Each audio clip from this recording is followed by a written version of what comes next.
It'll be one to go this time by. Coming to the green, buddy, coming to the green. Let's go get him. Go, go, go, go, go, go, go. Get your motor running. Head out on the highway. Your preparation for this week's race, your thoughts about what you've got to do to get around the tricky Atlanta Motor Speedway and pick up some points on Sunday. Well, this place is definitely can be tricky and can be a lot of fun to race on. Obviously, a lot of drivers look forward to coming here. You know, this is a wide racetrack. You know, we can run right up against the fence. We can run across the middle. We can run across the bottom of the racetrack. So this is a place I look forward to coming and racing every season. It's unfortunate that the weather is for like seems like third week in a row. I'm not sure about that, but is playing havoc on us. I'm looking forward to seeing what the forecast is going to be like in Texas and Phoenix, but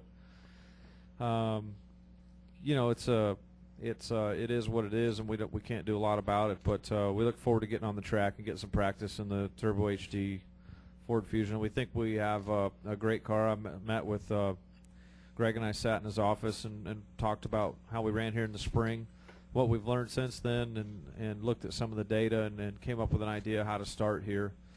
So we'll just look forward to getting on the track and see what we can get our car to do. All right, thank you, Greg. We'll take questions now for Greg Biffle. We'll start in the corner with Doug, then we'll go Jeff, Jim, Michael. Go. And Greg, Doug Turnbull, WSB Radio. Everybody in here is sick of hearing this question asked. I'm trying to get different drivers' perspectives on it. What do you think, or you just mentioned the weather, should the qualifying procedure at all be changed? Do you have any opinion on that at all? I know it kind of stinks to sit it out. What are your thoughts? Yeah, I mean, you know, we can all sit and look at it and try and figure out a different way of doing it, but the reality is there really isn't. You know, we have so many hours that we can use this racetrack without coming a day earlier. You know, there's really no way in guaranteeing that we're going to be able to get qualifying in, and it's obvious that we cannot race a 500-mile race without having any practice. So that is the most important thing. We've got to have practice, otherwise we're not racing. And so we can either qualify or we can race.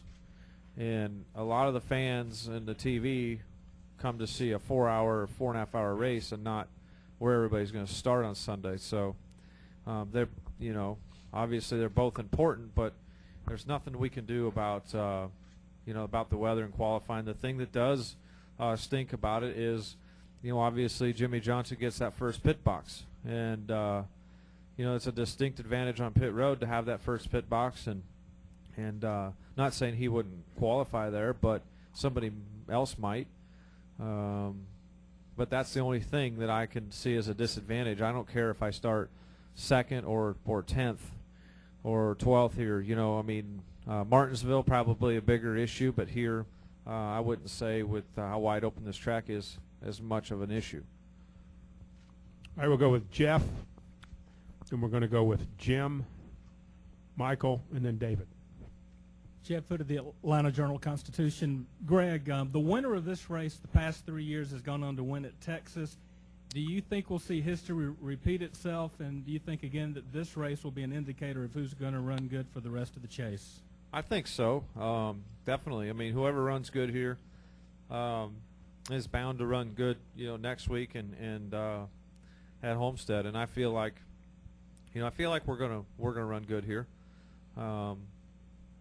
We know the 99 is going to, you know, run well. We know the 48 is probably going to be strong. So we know the 31 will run well. We expect to see the same guys run well that have been running well, and I think it's going to be a direct indicator to see, you know, who runs well next week and the rest of the chase, really. We'll go Jim, Mike, David. Go. Jim Noble, Fox Sports Net. You simply put, what has to happen to Jimmy for him not to win the championship at this point? Does it have to be something catastrophic, or can it be a little bit race by race in your mind? Well, we're going to have 4 flawless races is what we're going to have to do. and it could be a little bit each race for him. Obviously, if you do the math, 149 points, divided by 4, that's obviously what we need to pick up per race. So, it's got to be those positions or more. But if we know if he has a, we just know if he slips that we have to capitalize, and if he has a problem that we have got to finish well in that event, and then we have to finish well in the next 4 in order to win it. And we know that he's going to have a little slip, and that could be not running well here, maybe getting a lap down somewhere. He was a lap down at Talladega, he was a lap down I think somewhere else, or not running well and ended up coming back at the end. So it's possible, certainly possible. We just going to do the best we can and see where he ends up at the end of the day. We go Mike, David, Marty. Go. Yeah, Greg, I was watching a replay of the second wreck back at Talladega, and it shows cars wrecking on every side of Jimmy Johnson. He comes out unscathed. He's been doing that for 3 years, and now he's getting qualifying rained out, gets started on the pole. How frustrating it is to have to beat somebody that good and that lucky.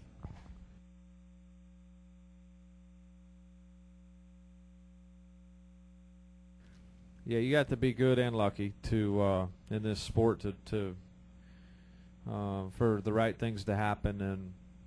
And I think that I feel like we're going to be both in the next 4 races. And we'll just have to wait and see if his luck continues, as probably the biggest thing. Certainly luck wasn't on the Carl Edwards' side the very next race after Talladega, with both of his ignition boxes failing, and ended up 16 or 17 or some laps down. We'll just have to wait and see if his luck continues.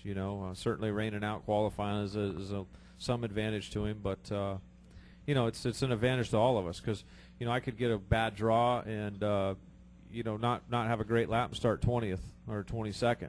And qualifying's not rained out yet. I don't think they've canceled it.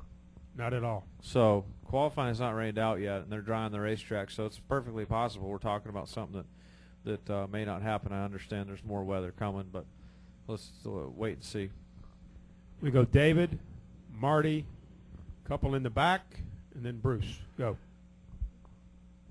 Back before you were with Roush Racing, you've had your own racing operation. You're trying to make ends meet. You were a businessman.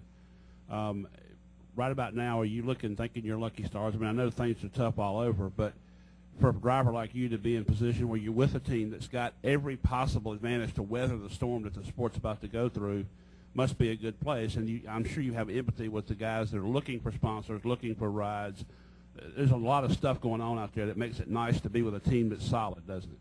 Yeah, I mean, I have empathy for every business across the United States, because my parents own a small business that has probably 6 or 7 employees, and I had a small business. I had about 5 people work for me when I built cars in the Northwest, and I know a lot of people that are in business around Mooresville and Lenore and other places like that.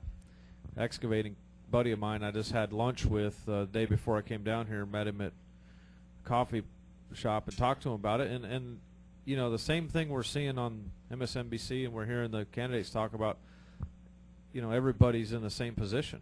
This is a tough economic time, and I am glad that I'm with an organization the size that it is, but I think we've seen that anybody can be susceptible to these big issues, like the big banks and all the things. So I don't think anybody's safe, but I feel bad for those people in those positions that are trying to get by. The only saving grace I think that we have is that the oil prices keep going down, which essentially is going to affect our economy straight through. They said $20 a barrel is like $640 billion in consumer spending, that they get. So, if oil continues to go down, that's one thing that's going to help us. But yeah, I mean, it's tough for everybody. Everybody's struggling.